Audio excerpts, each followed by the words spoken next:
É o Antigo Testamento todo, praticamente, ali, uma grande parte do Antigo Testamento e mais o Novo Testamento, né? Aqui é um lugar que a gente poderia passar um dia todo, né? Conversando, explicando, falando, porque grande parte da Bíblia acontece aqui. Mas uma parte muito importante para nós aconteceu aqui na última semana, né? Jesus, ele veio para cá uma semana antes, né, da sua crucificação. E ele vem, o texto bíblico que nós lemos ontem, Mateus 20, fala que ele vem no vilarejo de Betfagé, que é aqui para trás, aqui nós estamos no alto do Monte das Oliveiras, né? E Jesus pega o burrinho aqui em cima, né, em Betfagé, e começa a descida, conhecido como a entrada triunfal. E aqui no Monte das Oliveiras as pessoas começam a pegar os ramos, né, e começam a celebrar ele, né, como rei, né, a entrada de um rei na sua cidade, né? Então ele começa a descer e ele vai entrar no templo.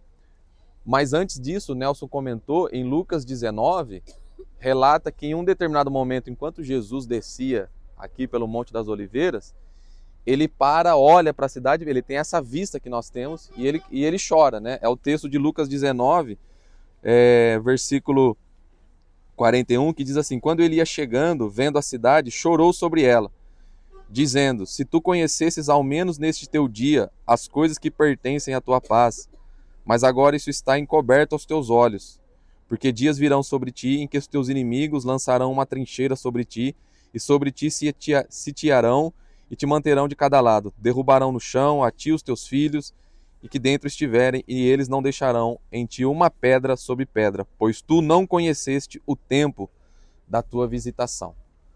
Jesus chora por Jerusalém, porque quando ele olha, né, ele profeticamente ele visualiza a destruição que estava vindo sobre Jerusalém no ano 70. Mas ele chora também porque quando ele olha para Jerusalém, e ali estava todo o centro político e religioso de Israel, ali estavam os fariseus, os saduceus, toda a elite judaica estava ali. Então, quando ele olhava e ele chorou porque ali dentro estava a religiosidade do povo judeu. E Jesus veio para o povo judeu, mas o povo judeu não recebeu, não reconheceu. Por isso ele lamenta, né? Ele está olhando, né? Ele está lamentando Jerusalém, falando: Deus veio até vocês, né? Deus veio até vocês e vocês não receberam.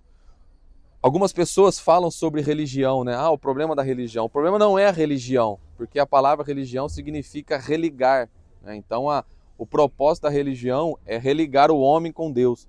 O problema que havia ali dentro é a religiosidade, né, que imperava no meio dos fariseus, tanto que Jesus falou, né? Ouça o que eles falam, mas não fazem o que eles fazem, né? Jesus em todo tempo chamou eles de hipócritas e tudo mais. Então, essa passagem, olhando para Jesus, vendo que ele se lamentou pela religiosidade. Então nós não podemos deixar a religiosidade cair, né, sobre os nossos corações. Temos que olhar sempre para isso.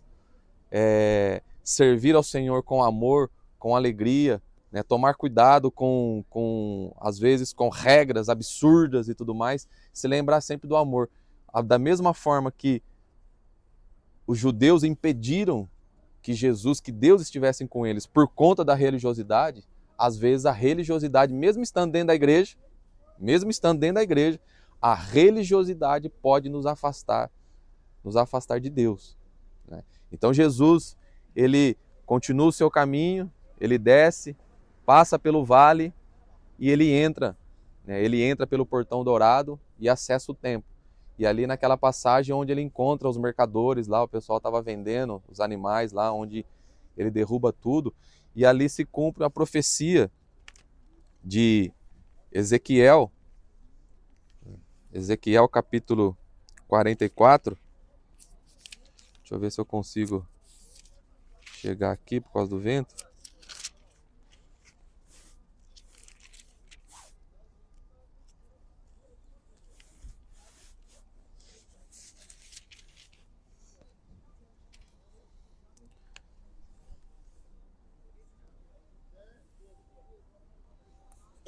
Ezequiel 44 diz assim: então ele me levou de volta pelo caminho do portão do santuário, portão do santuário exterior, que olhava em direção ao leste, e ele estava fechado. Então disse-me o Senhor: este portão ficará fechado, não se abrirá, e nenhum homem entrará por ele, porque o Senhor, o Deus de Israel, entrou por ele, e por isso ficará fechado. Ele é para o príncipe sentará nele para comer o pão diante do Senhor, e ele entrará pelo caminho do alpendre daquele portão, e ele sairá pelo mesmo caminho. Então, quando o Nelson nos explicou que o sultão Suleimani fechou o portão, ele fez isso achando que ia prejudicar de alguma forma o povo judeu, né?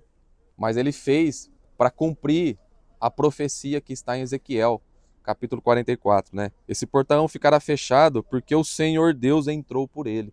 Exatamente, Jesus Cristo, uma semana antes para se cumprir essa profecia aqui, quando ele desce com o burrinho, passa por lá e ele entra por aquele portão. E segundo também as profecias, né? Aí de acordo com o entendimento de cada um a respeito da tribulação, né? Se antes da tribulação, se depois da tribulação, né? Mas o que é certo é que Jesus Cristo irá voltar. Isso é certo. É certo que ele irá voltar, né? Se ele estava certo no início, ele está certo no fim. Se a Bíblia está certa lá no começo, em Gênesis, quando fala da criação, né? Se nós acreditamos que... E aqui nós podemos ver evidências físicas. Não é a Bíblia somente que está falando. Aqui são evidências físicas, históricas, documentos extras bíblicos que comprovam a existência que o homem Jesus Cristo passou por aqui, esteve aqui. Então, se tudo isso está certo, se nós temos a plena convicção de que ele passou por aqui, de que ele desceu o Monte das Oliveiras, de que ele chorou por Jerusalém, de que ele entrou pelo templo que ali estava, se nós temos essa certeza, nós temos a certeza também que ele voltará, que ele vai voltar. E ele pisará novamente no Monte das Oliveiras, vencerá seus inimigos, derrotará todos os inimigos do povo judeu. O povo judeu terá os seus olhos abertos, olharão para o Messias, esse Messias que eles esperam que passe pela porta, que eles estão esperando que passe pela porta. Eles vão crer, e aí vai se cumprir tudo aquilo que está escrito no final, lá no livro de Apocalipse. Nós iremos morar eternamente com Deus, na sua glória, por toda a eternidade. Então, contemplem esse lugar, olhe para isso, porque olhar para isso aqui é olhar para o texto bíblico vivo, animado. Jesus passou por aqui. E da mesma forma que aqui nesse monte, ele foi levado aos céus. Lembra que o anjo falou para os discípulos? O que o anjo falou para os discípulos? Quando Jesus subiu ao céu. Esse mesmo Jesus que vocês estão vendo subir, ele voltará.